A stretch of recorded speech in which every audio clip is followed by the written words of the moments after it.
parents have a better sense of where a lot of the pressures in our lives are coming from, the pressures to have our children in these early programs, and highly often academically oriented programs.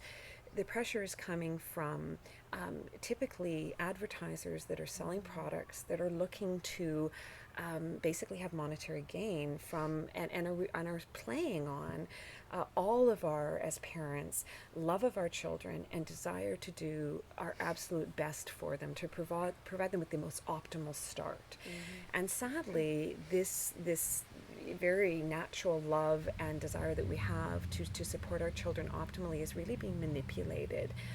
We also live in we live in a sort of media overwhelming culture. Every time you turn on the internet or pop on the news, there's something about ticks in the backyard that are going to infest your child and give them, a 3-year-long chronic illness, or some other fear mongering. And I think it plays again to parent sensitivities. It plays to our fears.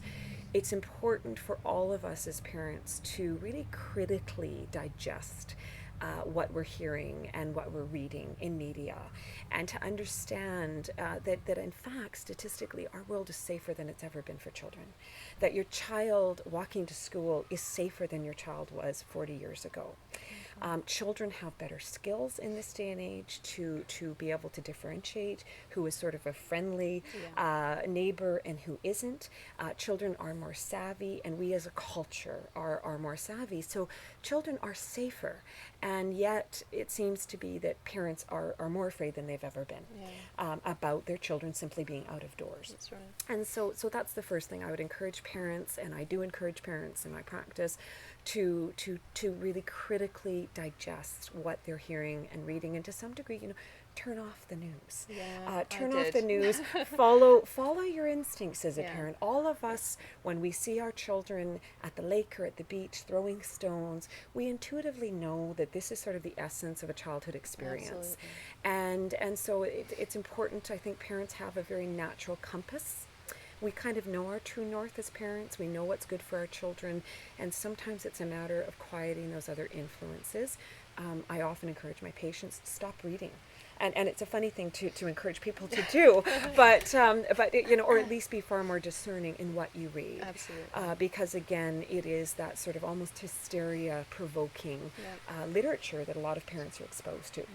So that would be my first recommendation for parents. I think it's also important for us as communities to decide what's important for our children, and to do more sort of cooperative and organized groups, parenting groups, where we are focused less on flashcards and phonetics and more on our children's happiness and on what they intuitively are gravitate towards, which is play, and learning about their world through play. They're learning every time they pick up a stone. They're learning about texture. They're learning about gravity. There's so many wonderful, wonderful lessons in your backyard. And all of us are reading to our children. Our children are exposed constantly to other influences that will develop all of those important literacy and numerical, mathematical skills. We need to trust in the little tiny lessons and experiments. The science in your backyard alone is magical. And there's a lot of literature, again, to support that children learn best when their learning is experiential. So, you can read a child a book on snails, or, as we saw with my daughter this morning when you arrived, we can spend our afternoon hunting for snails, and we can talk about their anatomy. We can talk about what their shells mean. We can talk about the type of habitat that they need to flourish, and that's a far more powerful lesson. And of course, educational research would suggest children learn better through those kind of experiential experiences.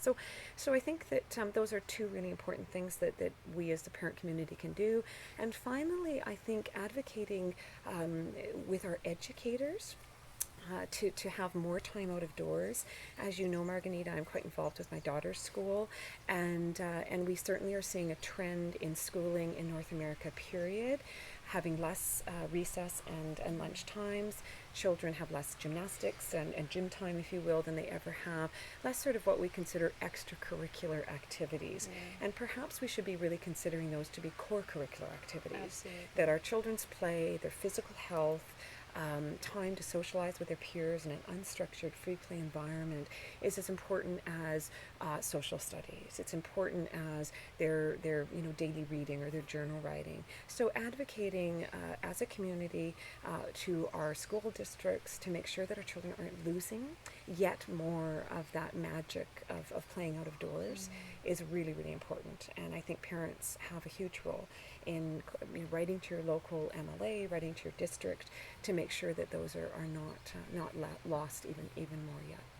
I think maybe as a culture we need to really ask ourselves, what does it mean for our children to be successful? And I think most parents, certainly that I know, really want their children to be happy. And to follow a natural passion, to follow a natural interest. And again, when we provide children with ample opportunity for free, unstructured, child-directed play, we actually give children an opportunity to learn, to listen to their own intuitive sense of what are their interests, what excites them, what are their passions. When children spend their day in an adult-structured, adult-directed way, and the activities are adult-structured and the activities are adult-directed, they don't have an opportunity to listen to their own intuitive sense of what really drives them, of what stirs their hearts and stirs their spirits. And that's what we want. Those are the leaders of tomorrow, our kids that grow into adults who know what their passion is. And so it is worrisome that they're losing even more of that in our schooling system.